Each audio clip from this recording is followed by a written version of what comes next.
Molide güç varsa yok mu? Molide gücümüz var. Şu şehirde oluş gerekten değil. Biz tarafki alganda o şehir çıkkan ne bölüp gitti. Peki abi Molide'nin kişine çıktı lan mı? Yalamaz. Seç. Oğula verdi. Oğul. Verdi hadi bile çık. Keşke öldürgenler var. Keşke öldürgende bulan iyi ki buraya çık. Kim girdi? Taksın. Sakarınız var mı? Var. Yalamaz gidiyoruz. Yalamaz. Sakar Kılara Melisa bu. Aşağıdan özüm gibi kap. Çıkmasın sattılar. Yalamaz hadi Alexander ki. Yalamaz. Çay böyle alırsın. Çay verirsin. Bekleyin var mı? Tamam. Alacak işte. İkinci salasın arkadaşlar. Yalamaz gidiyoruz. Yalamaz.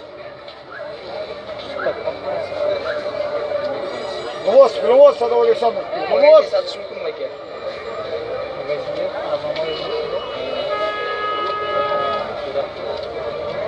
Yalamaz gidiyoruz. Yalamaz hadi Alexander ki. Yalamaz. Ya.